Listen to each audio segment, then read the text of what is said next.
सर्वभवन्तु सुखिनां सर्वसन्तो निरामया सर्वभद्राणि पश्यन्तु मां काक्षत दुर्भाग भवेत्। उपस्थित सभी माताओं, देवी शक्ति और भाइयों, आप सभी पर मां दुर्गा की कृपा बनी रहे।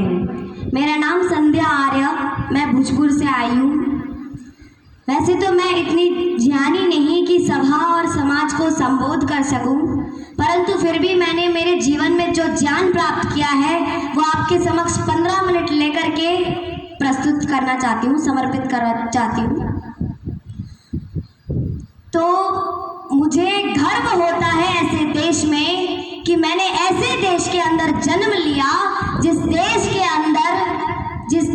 अंदर जगत गुरु शंकराचार्य को पराजित करने वाली भारती देवी ने, जगत गुरु शंकराचार्य को पराजित करने वाली कौन? भारती देवी।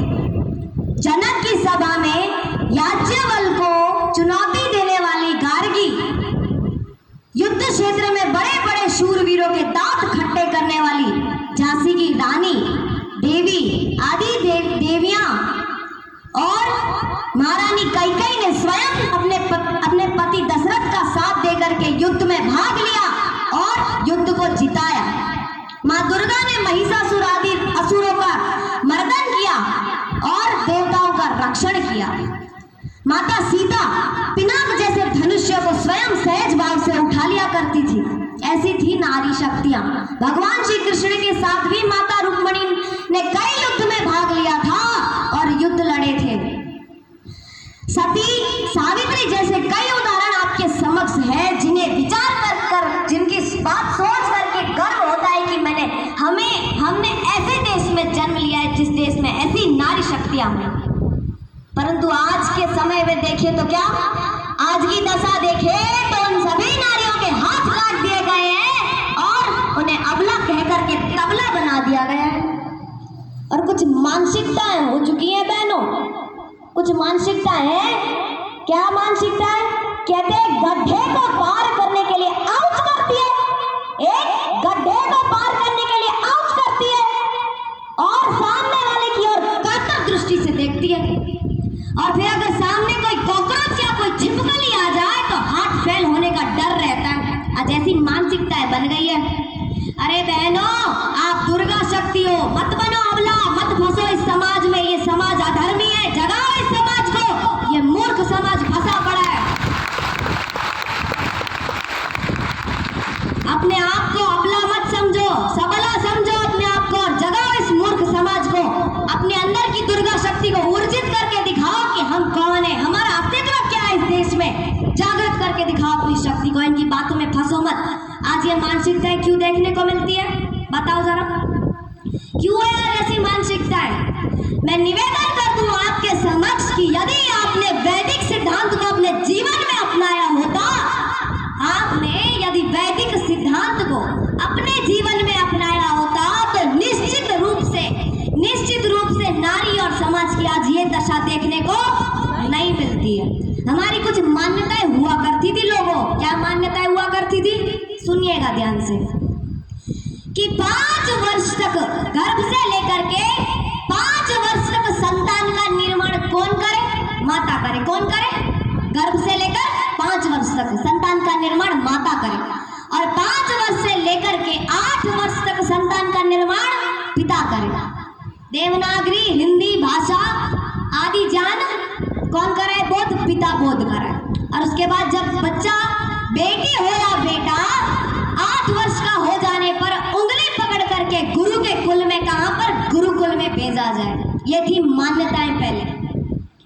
चाहे बेटा हो या बेटी, उसकी उंगली पकड़ करके उसे 25 वर्ष तक गुरुकुल में छोड़े। जब तक संतान पूरा 25 वर्ष तक शिक्षित होकर के ना आ जाए तब तक माता पिता के साथ संतान का संपर्क नहीं होना चाहिए। गलत जगहों पर विवाह करने की कोई आवश्यकता नहीं है। बेटा शराब पीता है, जुआ खेलता है, चौराहों पर टाइम पास करता है और फिर माता कहेगी कि बेटे की शादी करवा दो, वो आएगी ना काले बालों वाली, सब सुधार देगी। आएगी ना काले बालों वाली, सब सुधार देगी। अरे जिसे वो माँ नहीं सुधार पाई, भला उसे वो पत्नी क्या सुधार पाएगी? जिसे माँ नहीं सुधार पाई उसे पत्नी क्या सुधार पाएगी? शादी करने की, विवाह करने की कोई आवश्यकता नहीं है।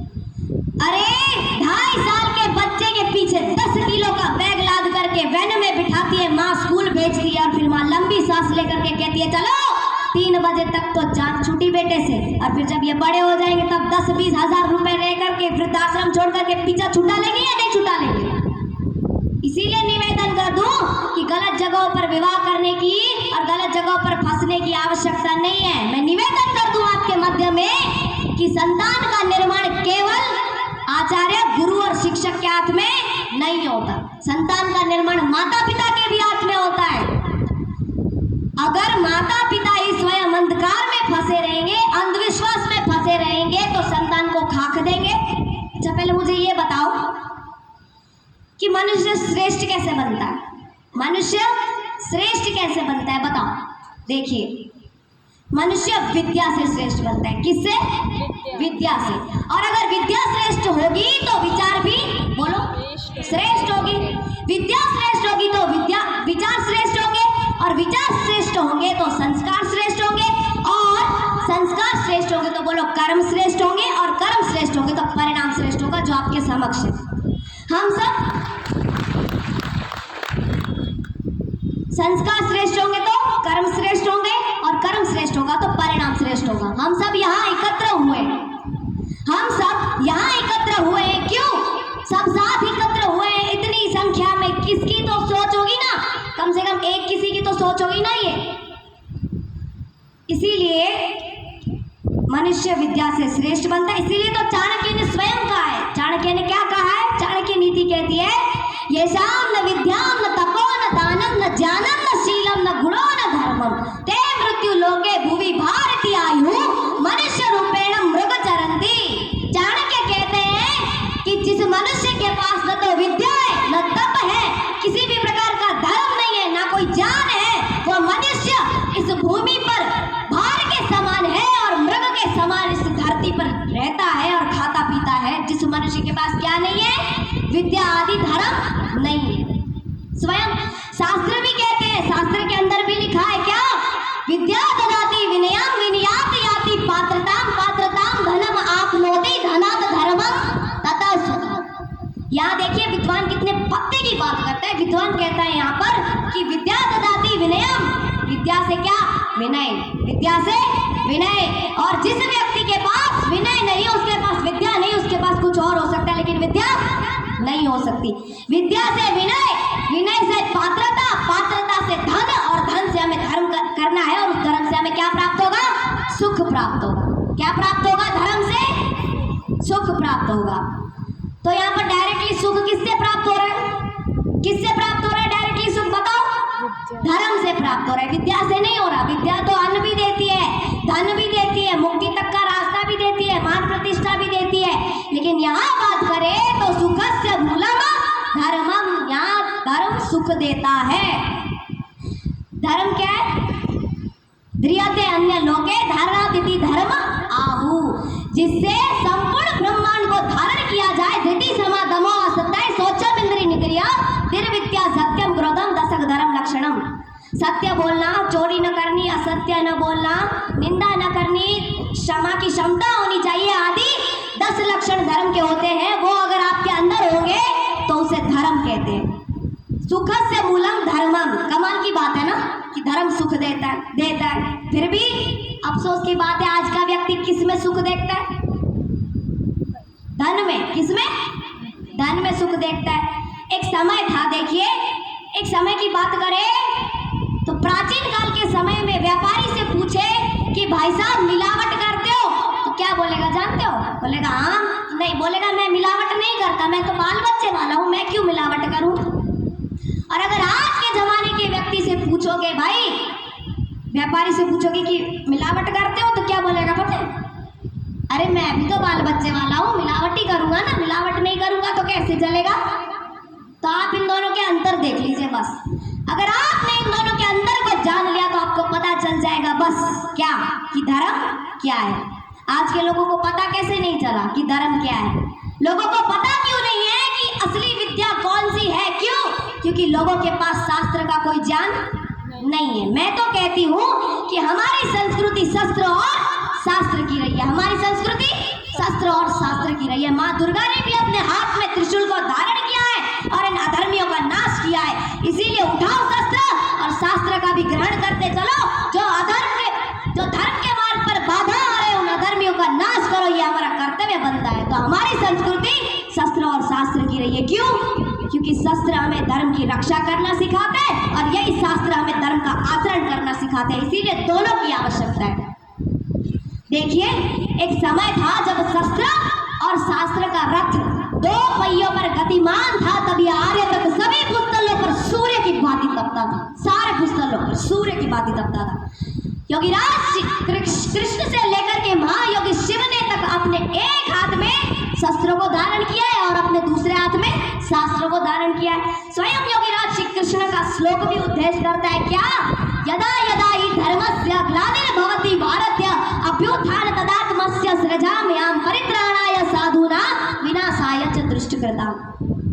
परंतु अफसोस की बात है कि गुरुद्रोण के बाद महाभारत काल के अंदर धनुर्विद्या उसके बाद किसी ने भी नहीं पढ़ाई। गुरुद्रोण के बाद किसी ने भी बोलो शस्त्र विद्या नहीं पढ़ाई, जिसका परिणाम हम आज तक भोगते आ रहे हैं, जिसका परिणाम हम आज तक भोगते चले आ रहे हैं। याद रखना दुनिया के लोगों, अरे एक फूल भी अपनी सुंदरता के लिए कांटों को धारण करता है, एक फूल भी अपनी सुंदरता के लिए कांटों को धारण करता है। पर हमने अपनी विराट सभ्यता के लिए शस्त्र छोड़ माला को धारण कर बैठे, जिसका परिणाम क्या है जानते हो?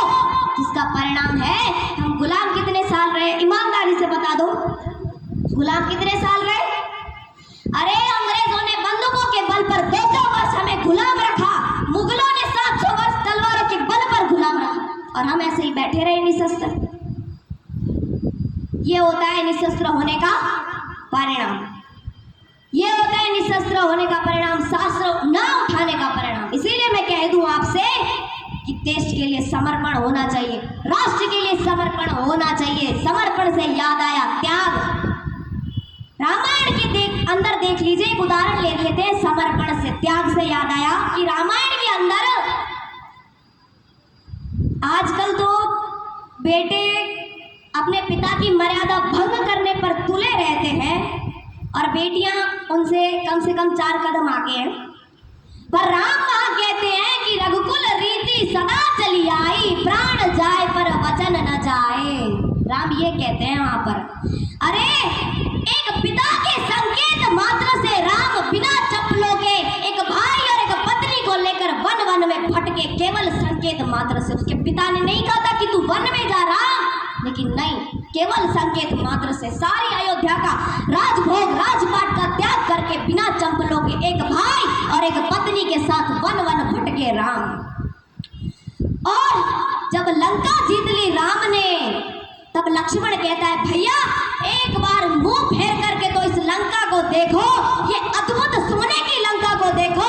केवल मन में विचार करते ही सारे द्वार खुल रहे हैं, केवल विचार करने से ही सारे कार्य सिद्ध होते हैं। इस सोने की लंका को एक बार मुड़ करके तो देख लो।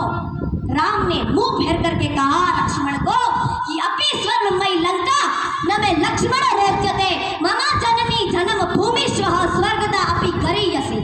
राम ने मुंह मोड़ करके कहा लक्ष्मण मुझे इस लंका में कोई अपेक्षा नहीं है, मुझे तो मेरी भूमि अयोध्या मिट्टी की याद आ रही है, जहाँ मैं बचपन में खेला करता था उस भूमि की याद आ रही है, मुझे वहां ले चलो लक्ष्मण, मुझे इस लंका में कोई अपेक्षा नहीं है। मुंह फेर करके कहा, देखा तक नहीं मुंह फेर कर। ये था राम का समर्पण, अपने पिता के प्रति त्याग था ये। और राम जब वन में भटके तब उसको राजा और महाराजाओं ने आमंत्रित किया भोजन के लिए कि राम आज हमारे घर पे भोजन करने के लिए आना। तो राम ने बोला नहीं, मेरे पिता का वचन है कि मैं वन में रहूं तो वन में ही रहूंगा, किसी गली या किसी मोहल्ले में पांव तक नहीं रखा। ये था राम का त्याग, ये था राम का समर्पण। इसीलिए राम जैसा मर्यादा पुरुषोत्तम श्री राम जैसा हमें त्याग होना चाहिए, राष्ट्र के प्रति प्रेम होना चाहिए। आज भगत सिंह जैसे योद्धा, मर्यादा पुरुषोत्तम जैसे, रामचंद्र जैसे त्यागी क्यों नहीं उत्पन्न होते ऐसे योद्धा? बताओ इसकी वजह क्या है जानते हो? क्यों? क्योंकि आज झगड़ा जमीन जायदाद पर नहीं होता, बहनों, आज झगड़ा जमीन जायदाद पर नहीं बल्कि विचारों पर होता है। क्यों? क्योंकि दुनिया के लोगों विचारों में मतभेद आने लग गए हैं। और मतभेद क्यों आने लग गए? क्योंकि लोगों ने तथाकथित लोगों की पुस्तकों को पढ़ना प्रारंभ कर दिया है। अगर ईश्वरकृत वेदों को पढ़ा होता तो निश्चित रूप से मैं दावे के साथ कह सकती हूँ कि आपको ये झगड़े और ये गली मोहल्ले में जो झगड़े होते हैं वो आपको सुनने और देखने को नहीं मिलते।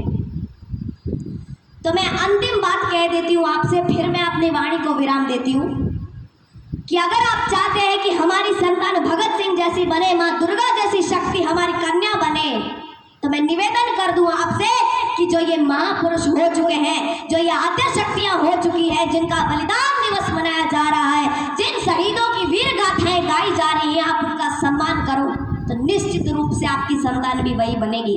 आप उनका सम्मान करो ताकि आप अपने बच्चों को उनके पद चिन्हों पर चला सके। सुन रहे हो ना? ध्यान इधर ही रखना, आप कहीं और भटकना मत, ध्यान मेरे पास ही रखना। अंतिम बात कर दूं, फिर वाणी को विराम देती हूँ। तो मैं कह दूं आपसे कि इन वीरों का, इन शहीदों का सम्मान करना सीखो। आप इन्हें श्रद्धांजलि अर्पित करें ताकि आप अपने बच्चों को इनके पद चिन्हों पर चला सकें। खेत के किसान का और सीमा के जवान का सम्मान करना सीखो। ये नकली हीरो के पीछे भागना बंद करो। आप आजाद के बच्चे सलमान खान, शाहरुख खान, अजय देवगन को अपना आदर्श बनाते हैं, भगत सिंह को अपना आदर्श नहीं बनाते। अरे इन नकली हीरो के पीछे भागना बंद करो। एक असली हीरो को अपना आदर्श बनाओ जो सर्दी गर्मी सियाचिन करके उस बर्फ में घुस जाए, और अगर बाढ़ भी आ जाए तो बिना किसी कैमरे के उस बाढ़ में घुस करके हमारी रक्षा करते, उसको अपना आदर्श बनाओ। अरे हम यहाँ दिवाली मनाते हैं, होली मनाते हैं, पर वो अपने सीने पर गोली खाते हैं। इसीलिए मैं निवेदन कर दूं कि आप उन्हें अपना असली हीरो बनाएं। इन नकली हीरो के पीछे भागना बंद करो। अगर आपने नकली हीरो के पीछे भागना बंद नहीं किया तो निश्चित रूप से देश गुलाम बन जाएगा। निश्चित रूप से देश गुलाम बन जाएगा। फिर से भारत गुलाम हो जाएगा अगर इन नकली हीरो के पीछे भागना बंद नहीं किया तो। एक कविता के साथ अब वाणी को विराम देती हूँ। मैं कह दूं कि सिर्फ हंगामा खड़ा करना हमारा मकसद नहीं, सिर्फ हंगामा खड़ा करना हमारा मकसद नहीं। हम चाहते हैं कि मेरे भारत देश की तकदीर बदलनी चाहिए से। अरे अब हिमालय से कोई गंगा निकलनी चाहिए, अब हिमालय से कोई गंगा निकलनी चाहिए। पेड़ पर्वत सी हो मगर वो पिघलनी चाहिए। मेरे सीने में ना सही तो वो तेरे सीने में सही हो, कहीं भी आग मगर आग जलनी चाहिए। और अगर इस देश की तकदीर बदलना चाहते हो तो क्या करो? कवि लिखता है क्या? अरे खून पर पानी बरसता है मेरे देश में, अरे झील पर पानी बरसता है मेरे देश में, खून सस्ता पानी महंगा है मेरे देश में। दुष्ट गद्दारों के सिवाय और कौन हंसता है मेरे देश में? अगर इस भारत देश की हालत बता दोगे ना तो पत्थर भी आंसू बहाने लगेंगे। न जाने किन कोनों में खो गई है इंसानियत, न जाने किन कोनों में खो गई है इंसानियत, जिन्हें ढूंढने में जमाने लगेंगे, जिन्हें ढूंढने में जमाने लगेंगे। और अगर ढूंढना चाहते हो तो क्या करो? ढूंढना चाहते हो तो क्या करो? अरे मौत के मुंह से निवाला छीनने वालों, ये लहू होगा तो उबलेगा, ये सूरज है अंधेरा चीर करके निकलेगा। इसे ना रोक पाओगे, उजाला रोकने वालों इसे ना रोक पाओगे। धन्यवाद।